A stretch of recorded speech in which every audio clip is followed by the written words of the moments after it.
¿cómo se realiza un tratamiento de reproducción asistida?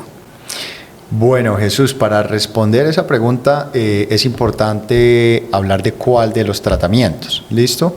En reproducción asistida existen múltiples tratamientos, hay varios, pero principalmente uno los puede agrupar sobre todo en dos principales.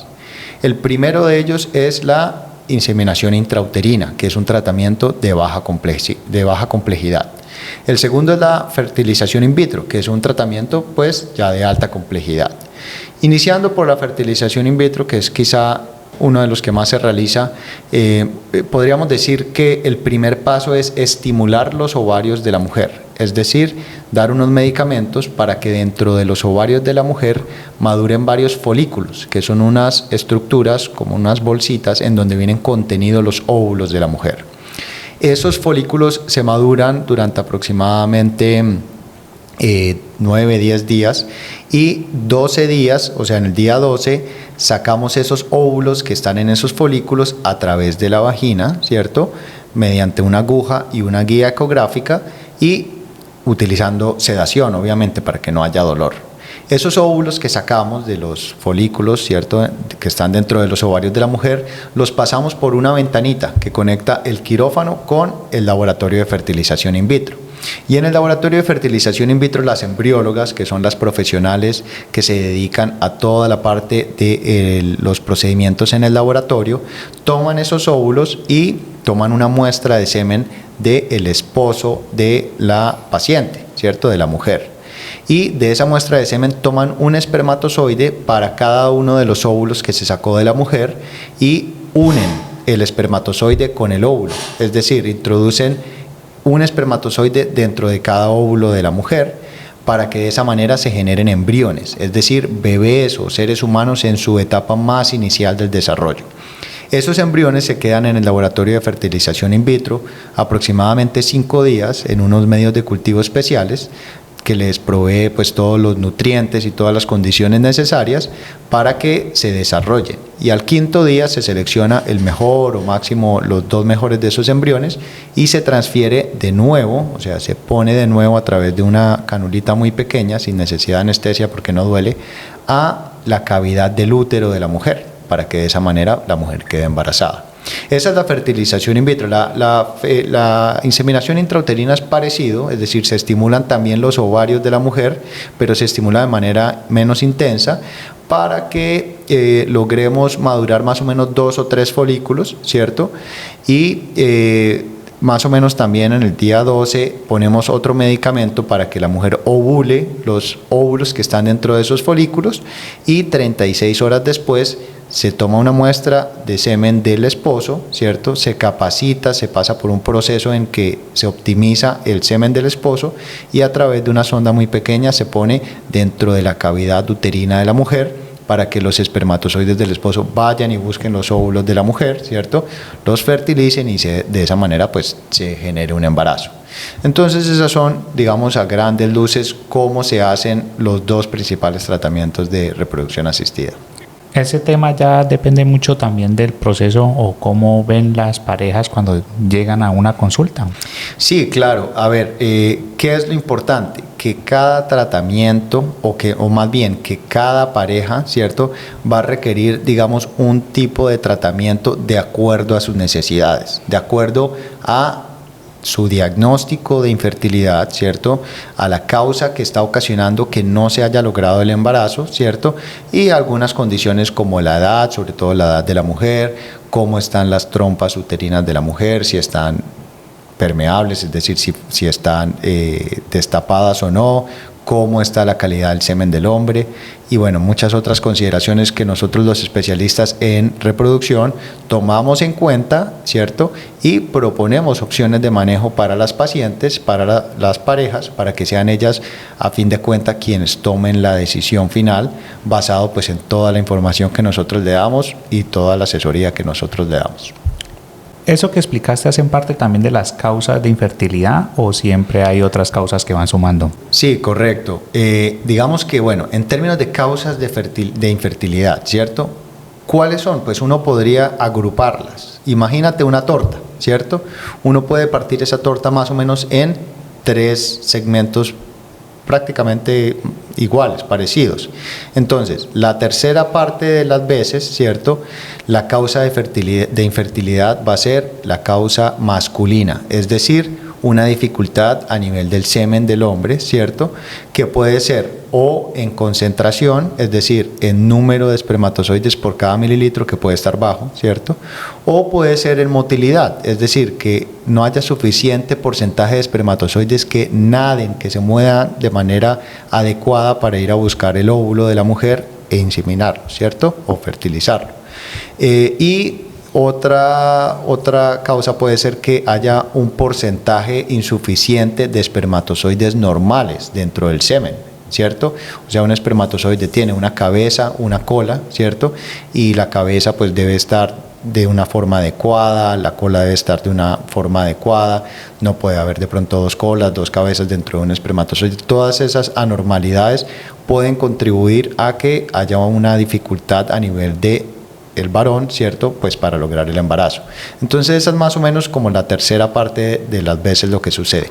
La otra tercera parte, ¿cierto? Están las causas femeninas, es decir, las causas de infertilidad en la mujer, que también se pueden agrupar como en grandes grupos. Puede haber causas uterinas, es decir, dificultades a nivel del útero de la mujer, ¿cierto?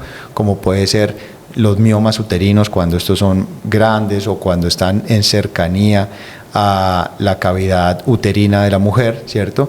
Como pueden ser los pólipos endometriales, por ejemplo, que son crecimientos del endometrio, de la capa interna del útero de la mujer, ¿cierto? Que dificulta que los embriones se implanten, ¿cierto? O la adenomiosis, que es la implantación del endometrio, de la capa interna del útero, que se puede dar en el miometrio, es decir, la capa media o la capa muscular del útero, y cuando eso sucede, pues también se dificulta la implantación de los embriones y se dificulta, digamos, el mantenimiento o el desarrollo del embarazo en esas condiciones. Esas son las causas uterinas.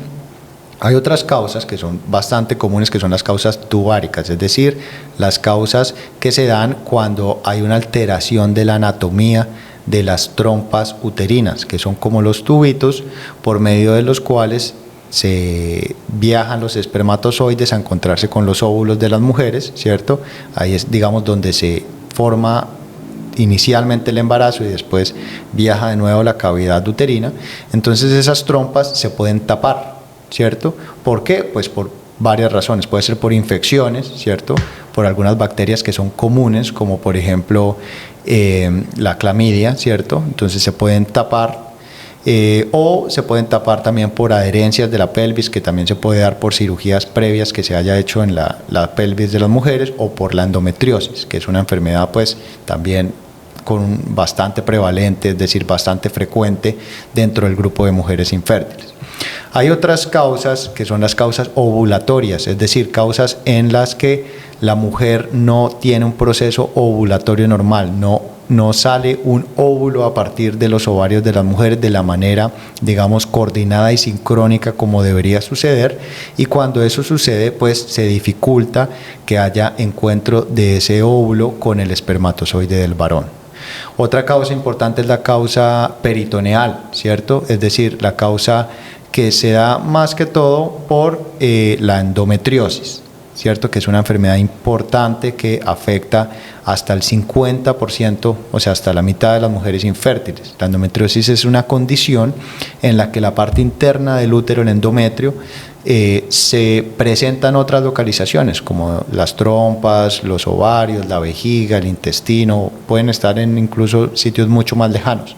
Y cuando eso sucede, hay bastantes alteraciones a nivel de la anatomía de la pelvis, de la reserva ovárica de la mujer, y eso dificulta que se dé el embarazo. Entonces esas son como las causas femeninas de infertilidad. Pero muy importante, otra tercera parte de las veces, ¿cierto? Hay causas mixtas, es decir, que hay una dificultad tanto en el varón, ¿cierto? Tanto en el hombre como en la mujer. Y eso pues es importante considerarlo, ¿cierto? ¿Por qué? Porque pues muchas veces se tiene un poco de pronto la concepción errada de que la gran mayoría de veces que una pareja no está pudiendo tener hijos es por una razón que está en la mujer, Y fíjate que no, fíjate que hasta en el 50% de las veces el hombre está contribuyendo, ¿cierto?, a la causa por la cual no se está logrando tener el embarazo.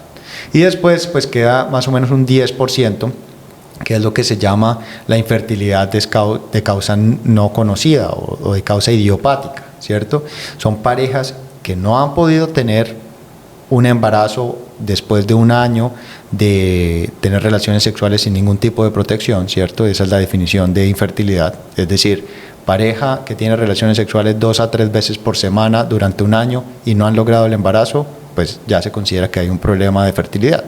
Entonces, la fertilidad de causa desconocida es parejas que están en esa situación, pero que a pesar de hacerle todos los estudios, digamos, iniciales que se hacen para las parejas pues con infertilidad, no se evidencia una causa que explique que se está produciendo ese problema de infertilidad. Y eso es lo que se llama como infertilidad de causa desconocida o idiopática. ¿Listo? Entonces, eso más o menos resume como las causas de infertilidad. Este tema de medicina reproductiva y fertilidad, hay muchos mitos, Santiago. También porque es algo muy privado de las personas.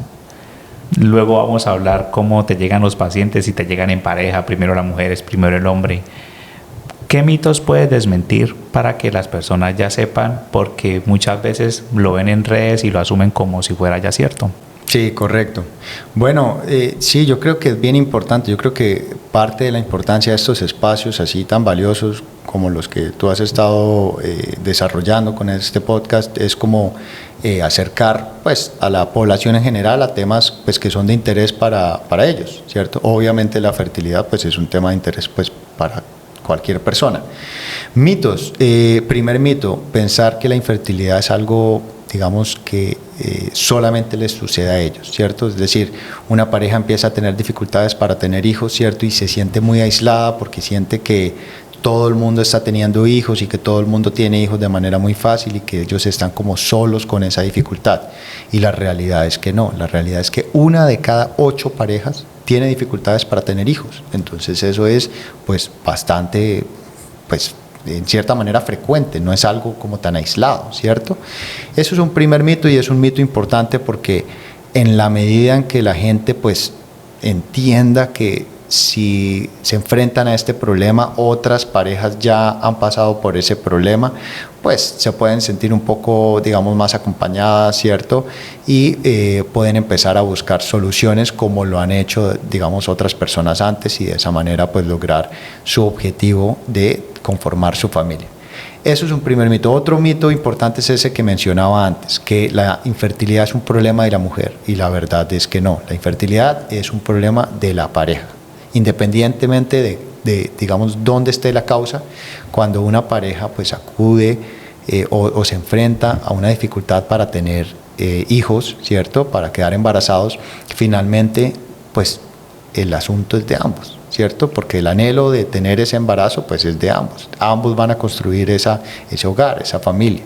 Entonces pues no es un problema solamente de las mujeres, hasta el 50% de las veces hay un componente a nivel del hombre, ¿cierto?, que está contribuyendo a esa dificultad para tener hijos, ¿cierto? Otro mito o de pronto otra creencia importante o de pronto una falta de información que hay dentro de la población en general es no tener como mucha conciencia de la limitación que supone la edad y sobre todo la edad ahí sí de la mujer sobre la capacidad de tener un embarazo o sobre la facilidad con la que un embarazo se vaya a dar. Me explico. Las mujeres, digamos, a diferencia de los hombres, porque pues los hombres cada 3 meses generan nuevos espermatozoides, ¿cierto? En los testículos cada 3 meses los espermatozoides son nuevos, pues las mujeres no son así, ¿cierto? Las mujeres nacen con todos los óvulos, es decir, con todos los huevitos que van a tener el resto de su vida pues para reproducirse. Nacen con muchos, nacen con aproximadamente 1 millón de óvulos entre ambos ovarios, ¿cierto? Ese millón de óvulos, cuando ya tienen su primera menstruación alrededor de los 12, 13, 14 años, de ese millón de óvulos quedan más o menos 400.000, es decir, 600.000 ya no están ahí y ni siquiera habían empezado todavía su proceso pues ovulatorio, ¿cierto? Y su ciclo menstrual para ese momento, ¿cierto? Cuando ya empiezan con sus menstruaciones tienen aproximadamente 400.000 óvulos entre ambos ovarios. Y una mujer va a tener aproximadamente unos 400 ciclos menstruales a través de su vida fértil, ¿cierto? A través de sus años fértiles, es decir, los años en que pues tienen un potencial de quedar embarazada. Durante esos años los óvulos pues se van a ir perdiendo, no uno por mes, se pierden bastantes óvulos por mes, ¿cierto? Y de esa manera el número de óvulos que tiene una mujer dentro de sus ovarios, que se conoce como reserva ovárica, pues va disminuyendo. Y hay una edad muy importante, que es los 35 años. A partir de esa edad, la velocidad o la tasa a la que disminuye el número de óvulos es mucho más acelerada, ¿ya? Conforme la mujer se acerca a los 40 años y bueno, de ahí en adelante pues mucho más.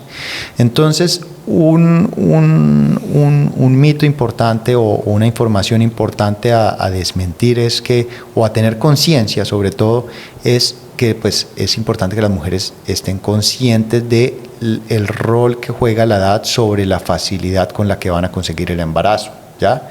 ¿Por qué? Porque pasa mucho que acuden las mujeres o las parejas, ¿cierto?, a la consulta de fertilidad con 42 años, ¿cierto?, preguntando que, oiga, se me está dificultando tener embarazo, ¿por qué? ¿Vale? Entonces, de pronto esa información de el impacto de la edad sobre su reserva ovárica y sobre su potencial de fertilidad es algo que sería bueno que las mujeres tuvieran desde niñas, es decir, desde que pues ya deben tener una conciencia de cuál va a ser, digamos, el impacto que va a tener la edad sobre su reserva ovárica.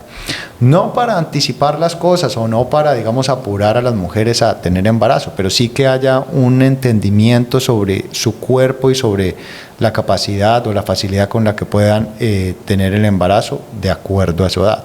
Y porque hay algunas digamos, estrategias o facilidades que existen hoy por hoy para las mujeres, ¿cierto?, para de alguna manera preservar su fertilidad cuando de pronto no tengan en su proyecto de vida hacia los 32, 33 años tener un hijo, ¿cierto?, pero sepan que sí lo quieren hacer más adelante, ¿cierto? Hay algo que se llama la vitrificación ovocitaria, que es como una congelación de los óvulos de las mujeres, ¿cierto?, para que si al cabo de 2 años, 3 años, 4 años o incluso cuando ya pues ya están un poco más avanzadas en edad, quieren tener hijos y empiezan a tener dificultades, pues puedan utilizar esos óvulos que previamente congelaron cuando estaban en una edad mucho más joven, ¿cierto?, cuando la calidad de esos óvulos era mucho mejor y cuando había más óvulos, pues para poder hacer un tratamiento de fertilización in vitro con sus propios óvulos. Entonces yo creo que esa también es una información importante, ¿cierto?, que se presenta a manera de mito y que pues vale la pena acá traerla a colación a manera de información. La importancia que tiene, digamos, el tema en lo que tú haces con el laboratorio es, digamos, que a la mano. ¿Qué avances o cómo está esta región para todo ese tipo de procesos que realizas, o es en Bogotá donde te conectas con todo esto? Sí, claro, muy interesante la pregunta. ¿Por qué? Porque este campo de la medicina reproductiva ha tenido avances muy importantes en todo lo relativo a los laboratorios de fertilización in vitro. ¿Por qué? Porque cuando se inició la medicina reproductiva, pues hace muchos años, toda esa parte tecnológica pues se tuvo que empezar a construir, ¿cierto? Y ya afortunadamente pues estamos en una era en el que toda esta industria ha avanzado de manera muy rápida y hoy por hoy pues permite o da acceso a una tecnología pues que ha permitido brindar muchas mejores tasas de éxito. Entonces ese campo de la embriología y de toda la tecnología que se utiliza dentro de los laboratorios de fertilización in vitro pues ha avanzado de manera muy favorable. Y es algo que pues frecuentemente, ¿cierto? Dentro de nuestra institución, dentro de Clínica Machicado, buscamos pues fortalecer, buscamos actualizar, buscamos mejorar constantemente para pues ir de la mano de los avances en toda esta parte del laboratorio de fertilización in vitro y pues así ofrecer las mejores tasas posibles de embarazo. Hablemos un poco de los pacientes. ¿Qué es lo más normal? Que lleguen en pareja, que llegue primero la mujer con una inquietud o que llegue primero el hombre. ¿Cómo es esa relación o cuál es la primera impresión? Sí, bueno, uno ve de todo, ¿no? Uno ve de todo, pero yo diría que sí, desafortunadamente, y en nuestra región, uno sigue viendo bastante que siguen llegando primero las mujeres, ¿cierto? Llegan, digamos, solas todavía muchas mujeres a su primera consulta de fertilidad, cuando lo ideal es que siempre ese primer paso pues se dé en pareja, ¿cierto? Por lo que te explicaba, siempre que hay una dificultad para lograr el embarazo, nunca es un problema solamente de la mujer, siempre va a ser un tema de pareja, porque son ambos los que están buscando ese sueño, están persiguiendo ese anhelo. Entonces, todavía uno ve que llega bastante, digamos, la mujer diciendo, doctor, es que yo llevo casada 5 años con mi esposo y pues todo este tiempo hemos tenido relaciones sexuales sin ningún tipo de protección y todavía no logramos el embarazo, entonces pues vengo por eso. Entonces, lo ideal es que siempre llegaran acompañadas. Pero ya yo diría que también al mismo tiempo, pues sí se ha ido incrementando la conciencia de que siempre que se presenta ese tipo de primer acercamiento al especialista en fertilidad, pues se da de manera conjunta, ¿cierto? Entre pues ambos miembros de la pareja. Infrecuentemente llega primero el hombre, ¿cierto? Pero pues también hay algunos casos en que pues va primero el hombre, comenta todo el asunto y después pues de dársele una orientación, si le dice, bueno, listo, pues digamos este es el estudio inicial que se debe hacer en la pareja con problemas para encontrar el embarazo, entonces pues te invitamos a que pues vengas en compañía de tu esposa y terminamos ese estudio. Y pues también digamos que todos estos tratamientos, ¿cierto? Como pues la reproducción en general y la vida en general, pues están abiertos a muchos tipos de modelos de familia, ¿cierto? No solamente el modelo en que está la mujer, el hombre y el hijo, ¿cierto? Sino pues por ejemplo hay modelos de familia en el que mujeres quieren tener hijos, ¿cierto? Y no tienen una pareja estable o no están casadas y pues no necesitan, ¿cierto? Un matrimonio o una relación estable para tener hijos. Hay mujeres que deciden ir a los tratamientos de reproducción asistida como una manera de buscar pues conformar una familia uniparental, ¿cierto? En el que esté pues ella como madre y que esté su hijo. O hay modelos de familia en el que vienen, por ejemplo, 2 mujeres, ¿cierto? Que son parejas de mujeres del mismo sexo.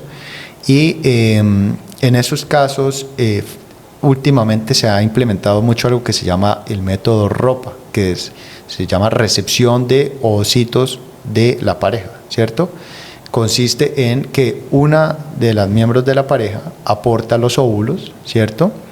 Y esos óvulos se fecundan o se fertilizan con espermatozoides del banco de donantes de espermatozoides, ¿cierto? Donantes de semen, y los embriones o el embrión que se obtiene a través de ese proceso se transfiere al útero de la otra miembro de la pareja y de esa manera pues ambas mujeres digamos que juegan o cumplen un rol más activo dentro de pues la gestación y dentro del proceso de gestar y de cuidar ese embarazo. Entonces eso es algo que ha tenido pues mucho desarrollo recientemente. Ese banco de espermatozoides, ellos, eso también es como parte del mito que uno escucha, ¿es lo que está en el banco de los espermatozoides y ya está? ¿O ellos tienen ese mito de que miran perfil de la persona de la esperma? Ya, bueno, pues en general, digamos, los bancos de gametos, ¿cierto? Que no solamente existen para espermatozoides, ¿cierto? Existen también donantes de óvulos, por ejemplo, ¿cierto? Porque digamos, los espermatozoides o el semen es deficiente en algunas parejas, en el varón, ¿cierto? Pero también hay tratamientos en el que las mujeres acuden ya en un momento en donde sus ovarios no tienen óvulos, ¿cierto? Incluso algunas acuden ya en menopausia, ¿cierto? Con algunos límites de edad, normalmente tendemos a no hacer tratamientos por encima de los 52 años, más que todo por razones ya pues médicas, ¿cierto? Pero pues existen, digamos, programas de donación tanto de semen, ¿cierto?, como de óvulos. ¿Qué se hace normalmente? Ellos, pues los donantes, ¿cierto?, pasan por un proceso de selección muy riguroso, en donde pues se evalúa que no haya enfermedades por parte del donante, se les descarta todas las enfermedades de transmisión sexual, pasan por una evaluación psicológica pues para descartar enfermedades mentales, digamos, aparentes, se les hace cariotipo, es decir, un examen genético para descartar enfermedades genéticas, digamos, principales, y se busca que haya una similitud, ¿cierto?, entre el donante y la persona que va a recibir el gameto, ya sea pues el óvulo o el espermatozoide, dependiendo de cuál sea, digamos, el componente que no está funcionando. Similitud en cuanto pues al fenotipo, es decir, que racialmente o fenotípicamente haya una similitud más o menos en color de pelo, color de piel, estatura, ese tipo de cosas, o sea que étnicamente haya una similitud, una cercanía. Y algo muy importante es que son procesos anónimos bidireccionalmente, es decir, los donantes, digamos que hacen la donación, ¿cierto?, de los gametos y pues hasta ahí llega, digamos, el proceso de ellos. No hay información de hacia dónde van esos óvulos o esos espermatozoides. Y de la misma manera, la pareja que va a utilizar, digamos, esos gametos para sus tratamientos tampoco tiene información o acceso, ¿cierto?, a el lugar o digamos de dónde provinieron esos gametos, esos óvulos, esos espermatozoides. Todo eso, digamos, que se maneja de manera interna, pues para que no haya problemas, digamos, a futuro con respecto a eso. Ya le dimos otro check a otro mito. Es verdad. Santiago, ¿sabes qué me parece interesante? El tema de que juega un papel en psicología con los pacientes, en el tema del riesgo, porque me imagino que tiene que haber un riesgo dependiendo del diagnóstico y que se está jugando con una ilusión que tiene una pareja. Sí, claro. Es decir, en cualquier tema médico y pues realmente en cualquier aspecto de la vida, pues obviamente hay una consideración, bueno, hay múltiples consideraciones, pero una consideración pues en cómo eso afecta nuestras emociones, ¿cierto? Cómo afecta pues nuestra salud mental, etcétera. Pues obviamente las parejas que están teniendo dificultades para lograr el embarazo, ¿cierto?, ya de por sí están pasando pues por un momento muy difícil, ¿cierto?, por todo esto que hemos venido explicando. Entonces ya de por sí hay un impacto, digamos, sobre su componente emocional, sobre su plano psicológico bastante pues intenso, ¿ok? Tendemos o tienden a implementar los centros de reproducción asistida y pues nosotros también lo venimos implementando, y es el apoyo de una psicóloga, ¿cierto?, dentro del grupo de trabajo interdisciplinario de Clínica Machicado, ¿cierto? Ella, ¿qué rol tiene? Ella tiene el rol de aportar un aspecto un poco diferente al que de pronto nosotros como médicos o las embriólogas como profesionales de la parte de laboratorio podemos aportarle a las pacientes. Ella está vigilante de escuchar a los pacientes en todo su, digamos, tema emocional, está pues presta para estar ahí cuando las noticias son excelentes también, ¿cierto? Pero sobre todo cuando a veces digamos, no se logra el embarazo de pronto en el primer intento o a veces en el segundo, ¿cierto? Porque pues no siempre se da en el primer intento o en el segundo, a veces hay que intentarlo un poco más. Y cada vez que de pronto no se logra el objetivo, pues hay obviamente un impacto psicológico muy fuerte para las parejas, ¿cierto? Porque como tú lo decías, es una ilusión con la que acceden al tratamiento, ¿cierto? y muchas veces pues van muy emocionadas, muy ilusionadas. Cuando lo logran inmediatamente en el primer intento, pues obviamente hay mucha euforia, alegría, tanto para ellas como para nosotros. Es decir, cada vez que tengo un resultado positivo, el día se me alegra, ¿cierto? Pero cuando el resultado es negativo, ¿cierto? Y cuando pues toca intentarlo un poco más, siempre es un golpe muy fuerte tanto para las parejas como para nosotros. Entonces, esto es un poco como de un trabajo en el que hay muchas alegrías y a veces también un poquito de tristezas, pero siempre hay mucha esperanza, porque siempre sabemos que intentándolo un poco más, cambiando algunas cosas, pues hay digamos una esperanza, una posibilidad de que finalmente logremos el objetivo de nuestras cierto, de nuestras pacientes y de las parejas que acuden a nosotros, que es que pues ellos cumplan su sueño de ser padres y nosotros pues cumplamos nuestra misión de poder ayudarlos en ese anhelo, en ese sueño. ¿Cómo te apoyas cuando hay esas situaciones difíciles, ya hablando de Santiago? Sí, buena pregunta. Es, digamos, en parte con nuestro propio grupo de trabajo. Es decir, nosotros como grupo de trabajo comentamos la mayoría de cosas que pasan el día a día, celebramos las alegrías, ¿cierto? Pero también pues nos acogemos también un poco entre nosotros para las tristezas, para los resultados negativos que pues desafortunadamente a veces suceden. Y pues replanteamos las cosas, planteamos como qué podemos hacer diferente en el siguiente intento de esa pareja, ¿cierto? Pues para que finalmente logremos lo que queremos, que es el resultado positivo de sus pruebas de embarazo y lo más importante, que nazca su bebé, que nazca sano y que pues hagan crecer su hogar y pues lo que están buscando, que es ese sueño de ser padres. De tantos campos que hay en la medicina, ¿por qué tomó la decisión en este tema de medicina reproductiva? Es un campo pues muy bonito realmente, porque se logra dar una esperanza y muchas veces dar no solamente una esperanza sino una gran satisfacción a personas que, como te decía, la están pasando muy mal, porque el no lograr el embarazo, el enfrentarse a ese diagnóstico de infertilidad, pues impacta todos los aspectos de su vida, impacta su plano emocional, su plano psicológico, su interacción como pareja, hasta su trabajo, ¿cierto? Su día a día se impacta por esta dificultad para lograr el embarazo, y poder ofrecer, digamos, todo el conocimiento, todo el avance que se tiene en este campo para beneficio de estas parejas, de estas familias, es realmente muy satisfactorio. Y es muy interesante también en el plano de lo que se requiere conocer, de lo que se requiere trabajar en el día a día dentro de la medicina reproductiva.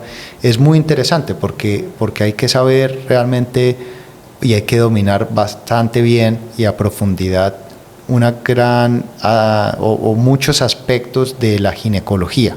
Hay que saber muy bien toda la parte de diagnóstico, manejar muy bien toda la parte de ecografía, también tener una base muy sólida en cuanto a algunos procedimientos quirúrgicos y un gran contacto humano con los pacientes, que es quizá la parte más bonita, es decir, el encuentro diario, el apoyo, el explicar, porque solo explicar, solo tomarse el tiempo, solo tomarse el interés, solo tratar de que las parejas entiendan lo más claramente posible qué les está sucediendo, por qué les está sucediendo y cómo se puede solucionar las situaciones para que se logre el embarazo. Eso ya de por sí es muy terapéutico y pues eso, la gente necesita eso, porque en gran medida pues ellos están en este problema muy perdidos, es decir, no saben qué está sucediendo, no saben por qué no están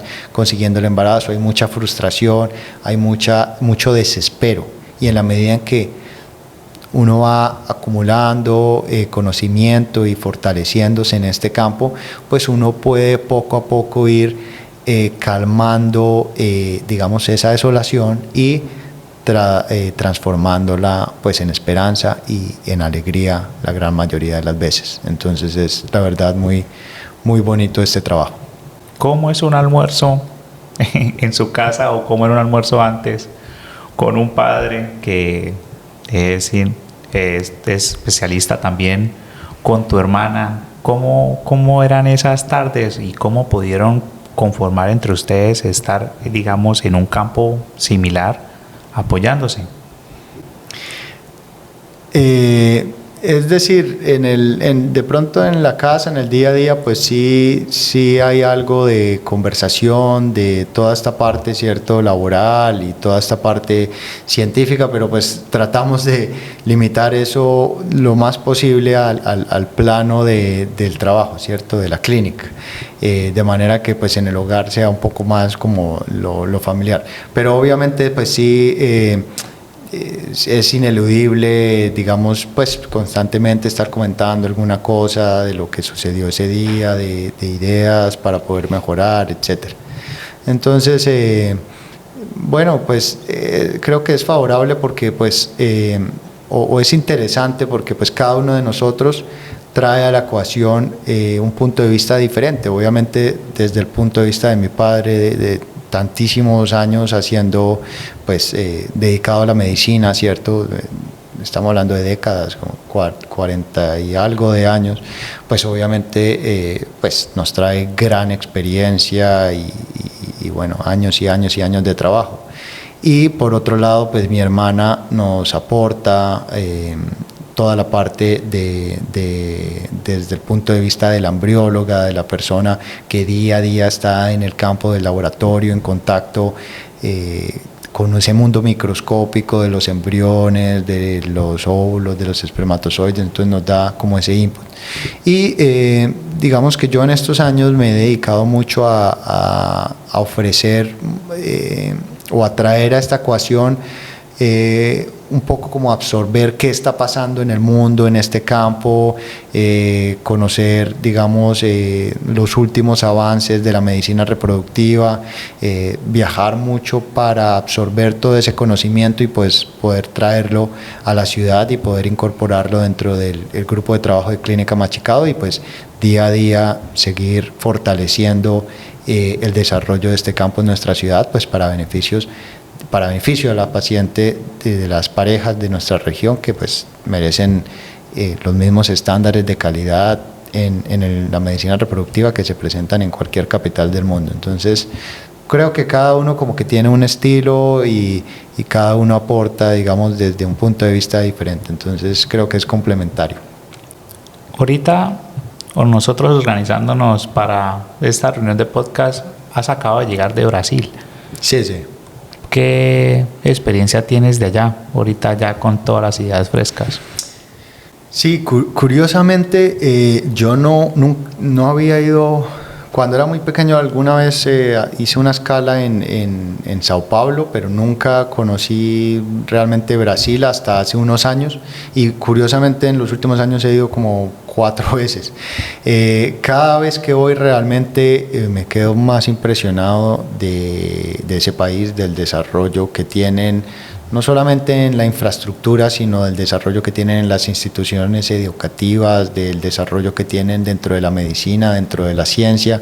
Y algo que me encanta de Brasil cada vez que voy es realmente como la amabilidad de su gente, la cortesía que tienen como de abrir el espacio, de dar la bienvenida a su país, pues para el tipo de eventos, por ejemplo, al que yo fui a un evento de 2 días donde participamos pues en unas conferencias muy interesantes que pues precisamente estuvieron enfocadas en todos los últimos avances de este campo en que estamos hablando, de medicina reproductiva. Entonces, no, realmente cada vez que tengo la invitación de ir a Brasil, voy muy contento porque sé que siempre voy a aprender mucho y voy a absorber pues gran parte de esa cultura pues que tienen en Brasil de de excelencia en el campo de la medicina y bueno, cada vez que voy traigo algo nuevo para aplicar acá. El tratamiento que haces de cirugía mínimamente invasiva, ¿de qué se trata, Santiago?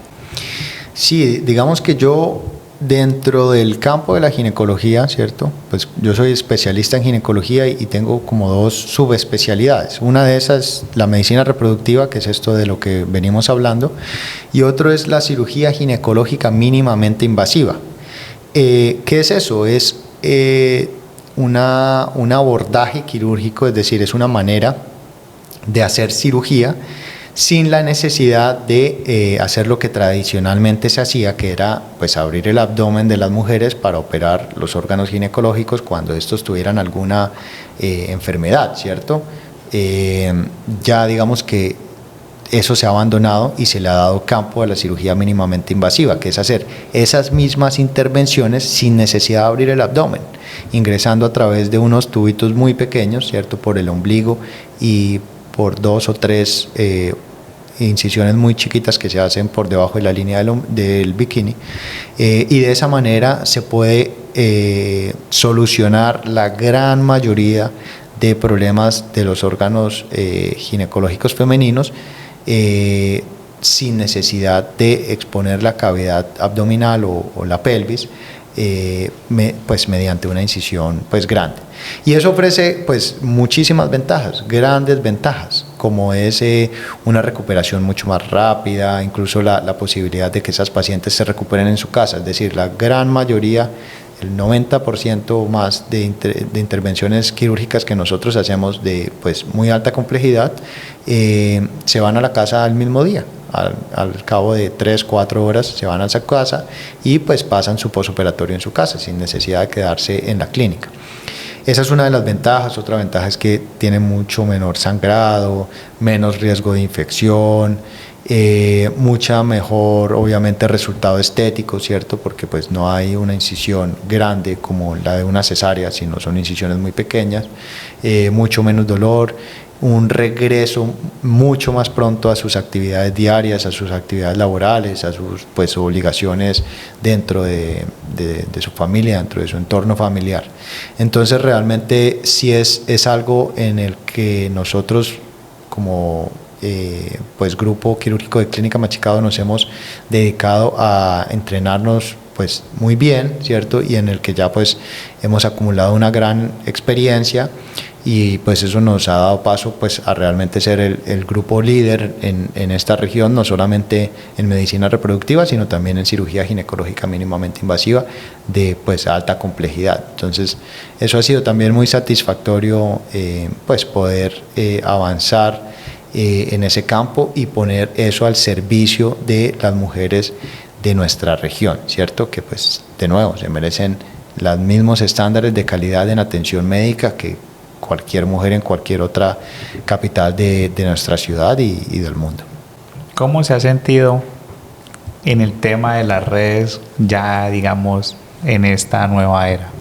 Porque ya lo he visto con videos, cómo lo sube, cómo entró en esa temática. ¿Qué le dio por tomar la decisión de también incursionar y mostrarle a las personas que lo ven y lo siguen todo lo que tú haces y la manera en que les puedas enseñar?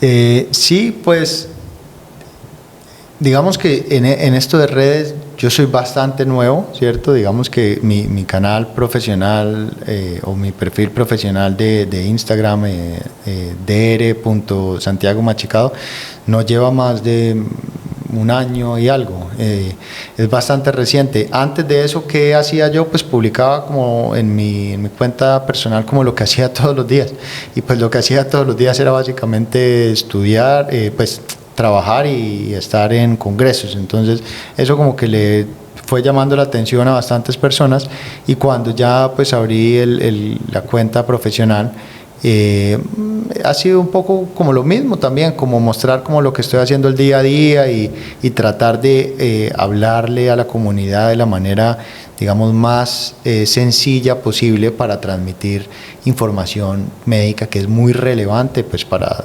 todo el mundo en general, es decir, para las mujeres es muy importante, por ejemplo, saber todos esos aspectos que he estado hablando de la reserva ovárica, o es muy importante que las mujeres sepan que si necesitan una cirugía ginecológica, la gran mayoría de las veces se puede hacer mediante laparoscopia para no tener que abrir el abdomen y para darle pues muchos beneficios, ¿cierto?, a su calidad de vida. Entonces, pues eso es como lo que me he dedicado a hacer, como un poco ahí como hablar de lo que hago en el día a día y tratar de conectar pues con la población en general, con la esperanza de que de pronto transmita algún mensaje que a alguien le sea útil, ¿cierto? Y que pues puedan tomar una decisión en salud basado en esa información que trato de ofrecer día a día.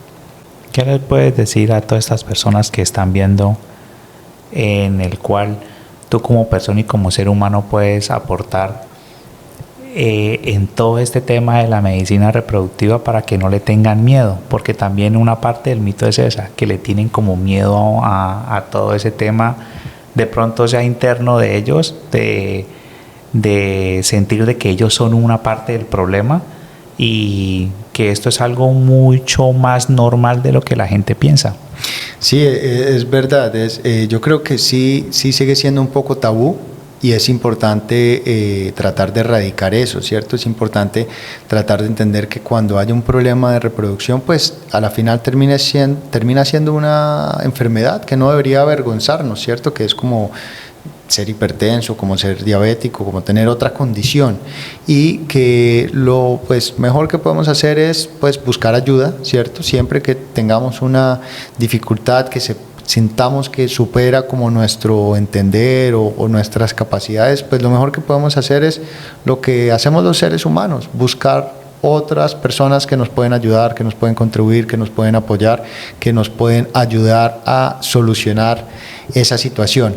Y bueno, pues para eso nosotros los especialistas en fertilidad pues día a día estamos buscando ese anhelo de la excelencia en el manejo de los problemas de fertilidad para que pues las parejas que acudan a nosotros pues puedan encontrar respuestas, ¿cierto? Y puedan encontrar soluciones. Entonces esa es como la invitación, déjate ayudar, pues acude, hablemos, busquemos cuáles son las dificultades que se están teniendo y pues planteamos opciones de manejo, ¿cierto? O de tratamiento para que finalmente sean ellos mismos, ¿cierto?, los que toman las decisiones de cómo quieren buscar solucionar su problema de fertilidad para lograr el sueño de pues tener su bebé en casa. Entonces esa es de pronto la invitación a esas parejas.